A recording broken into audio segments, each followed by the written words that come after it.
Hi. Hi. Hello. What's going How on? are you? Oh, living the dream. Another day in paradise, you know? How are you hanging out over there? I'm good. I'm thriving. Oh, really? I am. I really am. Tell me how you're thriving. Well, listen, I promised my wife I would give this, disclaimer at the top. Okay. That, I know that since what's going on is, unprecedented, and I know that everybody has different emotions every day and sometimes, 50 different emotions throughout the course of the day. Yep. So I don't want anything to come across as I'm doing great. We should quarantine more often. Yeah. I just think it has given me the mental space to kind of refocus and do the things I was supposed to be doing all along. Yeah. If that makes sense. So things that have accidentally been on the back burner for years are top priority now. So, yeah. Wow. Yeah. So tell me, I would explain more. Okay. So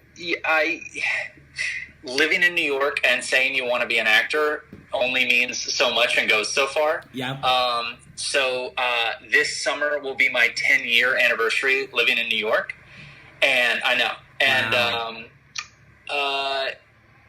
the things that I think a lot of people are better at, and the business side of acting, I've never made a priority. Yeah.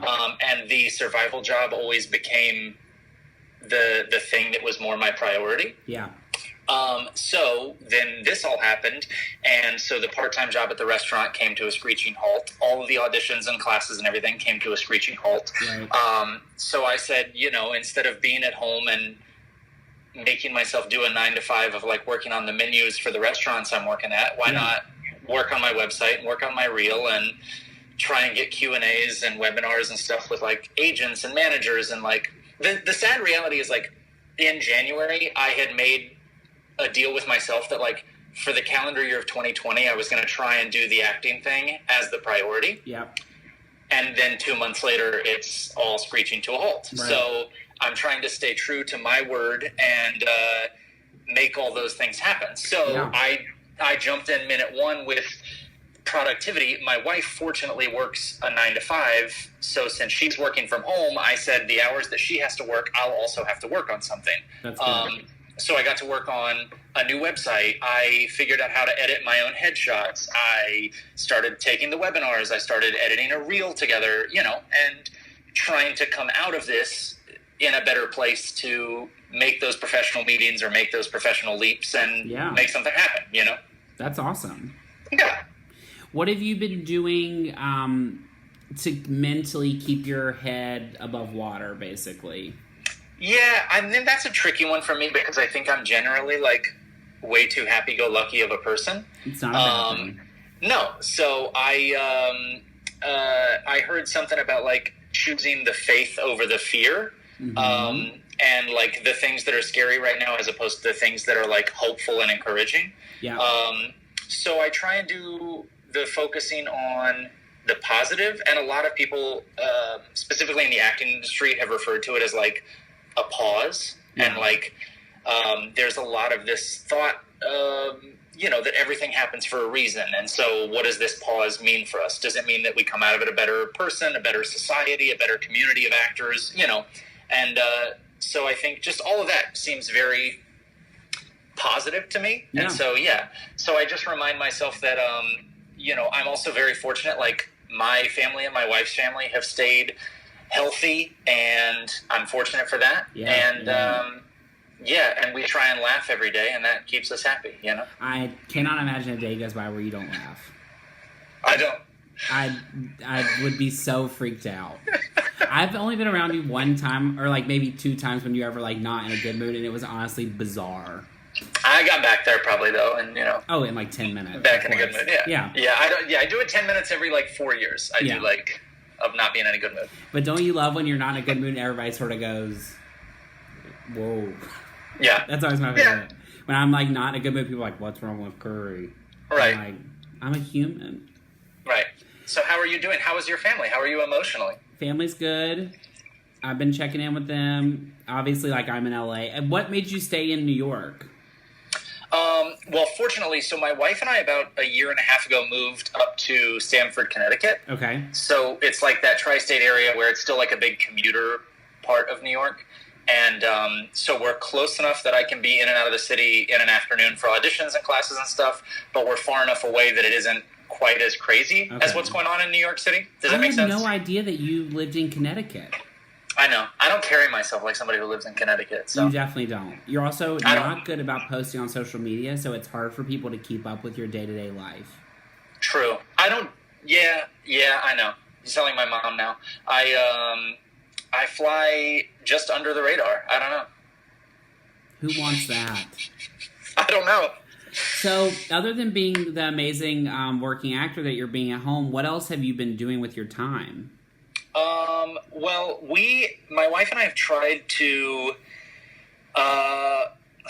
normalize, for lack of a better term, a consistent routine. Yeah, so, same. Like I said, like for her, we set up office space for her in the bedroom and a little office space in the living room. So basically, like Monday through Friday, when she has to start her workday, she chooses one of the spaces. I take the other one to get to work on my stuff. Okay. At the end of her workday, we make dinner and sit down and eat dinner together, and then we'll watch an episode of something. We still, as awful as this might sound, like we still get to bed pretty early, and we try and get up early. Yeah. She's big on the meditation and setting her affirmations and everything for the day before she starts her workday. So we've tried to stay consistent to that and have a routine. We're also nailing the Saturday routine of get up a little bit later, have coffee, clean around the apartment, put on some good music, go for a long walk outside, and then come back and unwind and watch our episode and all that stuff. So yeah. Wow, you really are thriving. We're trying to. I love it. What do you think you've learned about yourself through this? That if I were ever in prison, I would be in the best shape of my life. All right. Yeah.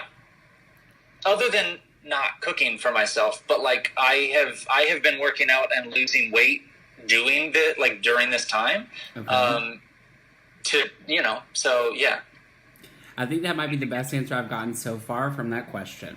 Yeah, because otherwise I go through my daily life wondering if I was in prison, if I would be in a gang or if I'd be in good shape or if I'd get killed day one. You know what I mean? Would get killed not even 10 minutes. They'd be like, yeah.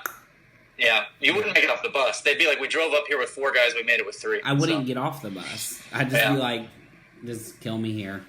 That's better for you. What are you looking forward to doing most once you get out of this? Probably getting to... I'm going to do 2 answers in one. That's fine. One is travel, and one is get to see friends and family. Where do you want to travel to? Well, this time frame couldn't have been worse for my wife and I.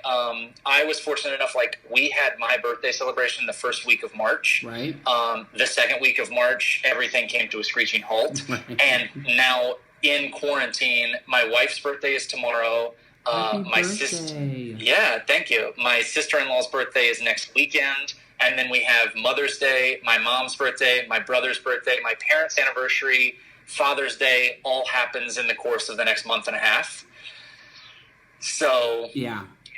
So we're kind of thinking a little family get-together somewhere between everybody's houses where we can celebrate everything we missed. It feels very necessary. Yeah, that and go to a restaurant. Yeah. Wow. I feel on that one. Yeah. Anything else you want to say to your fans? Oh my God, none of them are here. I'm here. I'm your biggest fan. No, I think I don't know how.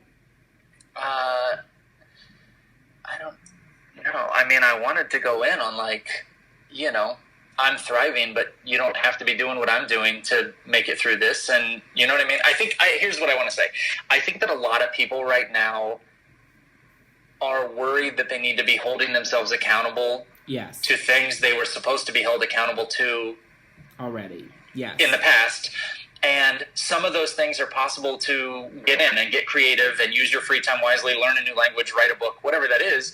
And for some people, it's not that. For some people, it's literally their survival, you know? And I worry about, you know, people who either aren't in a good situation or aren't in a good mental place or can't get to a good mental place, and say, you know, just know that I just wish everybody knew that we're going to get through it and we're going to be better as people and better as a society. And, yeah. Have you ever thought about running for public office? No, you know what I really want to do? I really want to do a happiness. I want to be like I want to do like a public speaking thing for happiness. I think you'd be so good at that. Yeah, I'd love to do that. Can you put that out on your thing? Wait, can I show you one more thing? Please. I didn't know if, because I'm such an old man, I didn't know if this was going to be like Zoom or Instagram Live. That's or whatever. I don't know what anything is. I'm terrible at it too, so don't worry. But just in case it was on Zoom, I made a background for you. I want to see. I hope this shows. Hold on. I'm going to try and make this show. Brace yourself. Okay. Yes! So.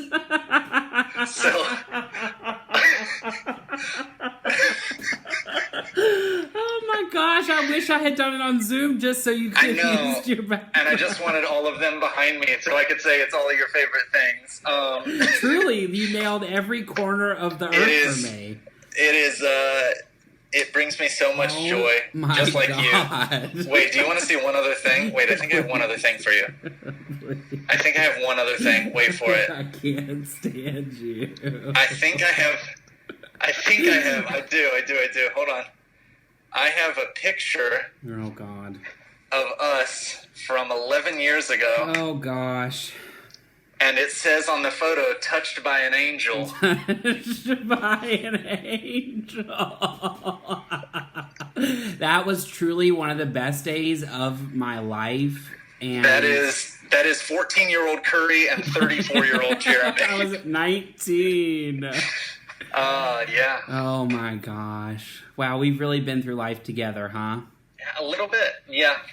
All right. Well, thank you so much for doing this. Thank you. You are a delight. You are a delight. If you want to do this on the regular or like go an hour and a half at a time, I'm happy to do feature lengths too. So okay, perfect. The good news is my iPad only holds about 10 minutes. So after that, I'm like, and so sometimes I'm like, y'all better wrap it up because. Well, when we hang up, send me your address. I'll send you an external hard drive or something. I'll send you a little extra memory or something.